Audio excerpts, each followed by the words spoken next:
Okay, our introduction is we have chosen scenario for our problem-based learning. Our scenario is about predicting mobile app RAM usage from number of active features and investigating whether increasing the number of active features in mobile app causes RAM usage to rise. This is the filler table for our problem-based learning, which is facts, ideas, learning issue, and action.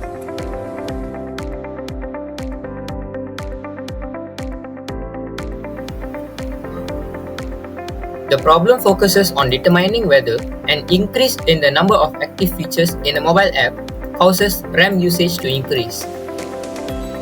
The number of active app features is treated as the independent variable, which is X, and the RAM usage in megabytes is treated as the dependent variable, which is Y. So our hypothesis for this project is a change in the value of X must affect the value of Y variable. This is the table of initial data set of number of active app features. For our case study, a total of 40 observations were collected. Multiple RAM usage readings are recorded for each number of active features to improve reliability and reduce errors.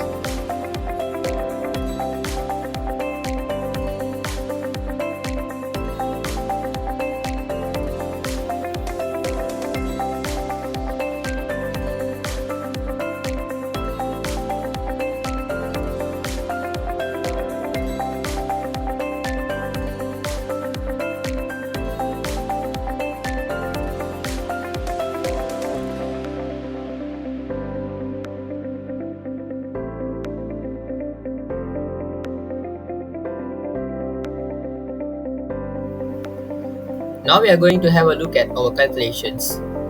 First of all, to determine the strength and direction of correlation between number of active app features, which is X, and RAM usage, which is Y, we need to compute the coefficient of determination, R squared, and correlation of coefficient, R.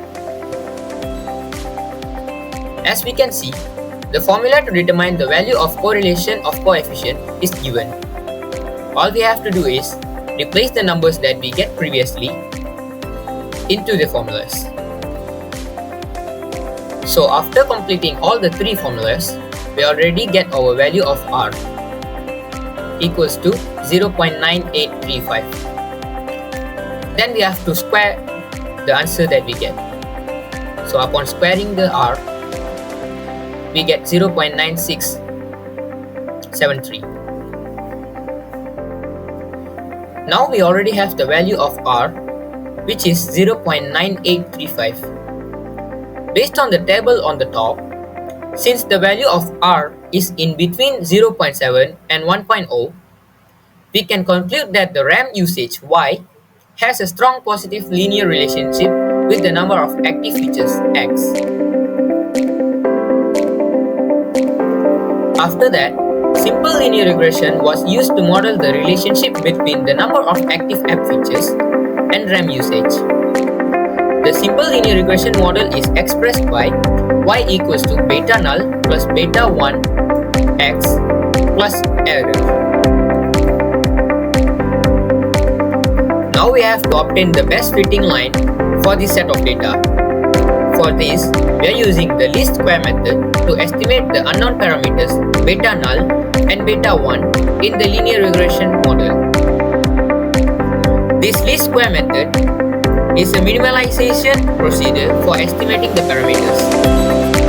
As you can see, this is the formula of the least square method. To obtain the value of beta 1, the formula is Sxy over Sxx. We already got these values previously in the correlation of coefficient method. So, we just replaced the values of Sxy, which is 5232.5, and the value of Sxx, which is 330, into the formula. Next, to obtain the value of beta null, we subtracted the value of beta 1 multiplied with the average of X from the value of the average of Y. So now, we already get the value for beta null and beta 1. Since we have the values of beta null, and beta 1. We can simply replace them into the linear regression model. The value of beta null was 107.47 and the value of beta 1 was 15.856. So, our linear regression model will become as y equals to 107.47 plus 15.856x. Finally, to obtain the best fitting line, we just need to find the values of 2 points. One is the value of y when the value of x is 0, which is the y-intercept. Then the values of x when the y value is 0.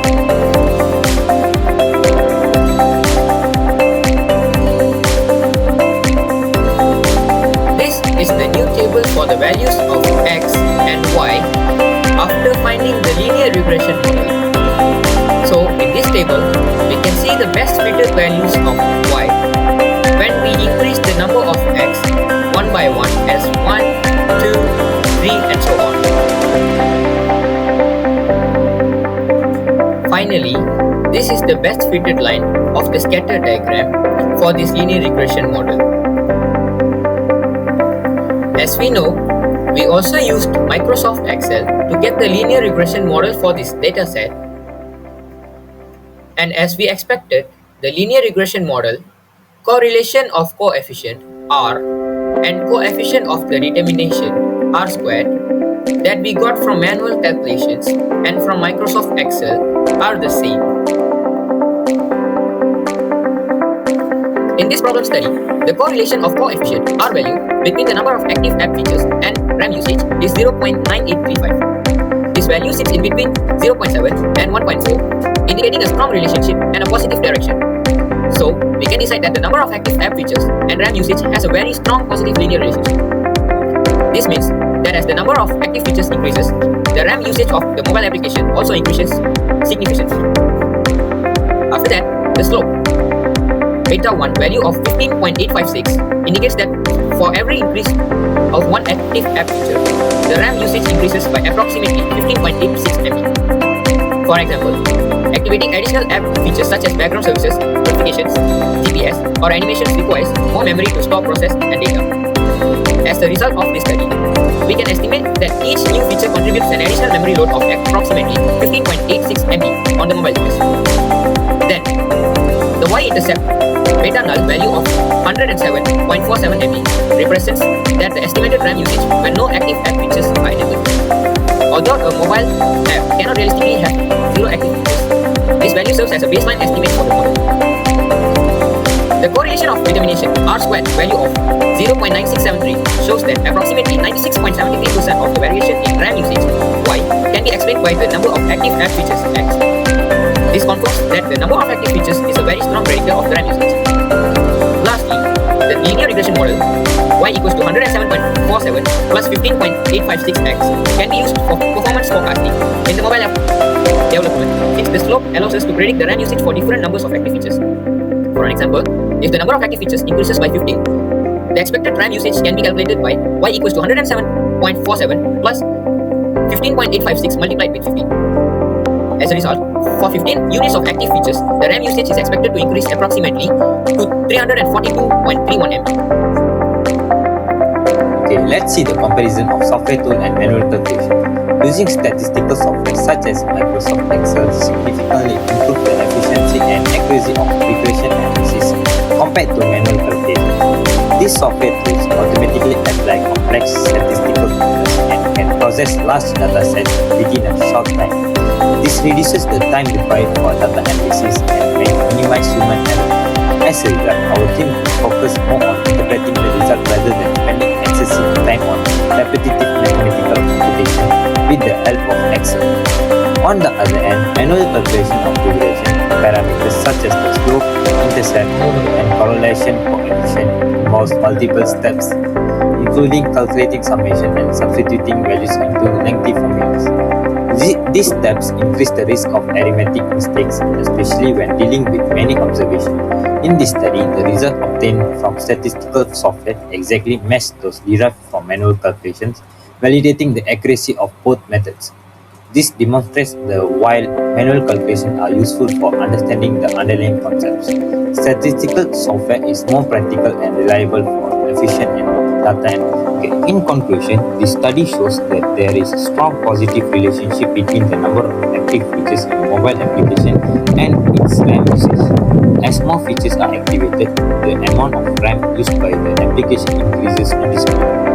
The IR square indicates that the number of active features is a strong and reliable factor in predicting RAM usage.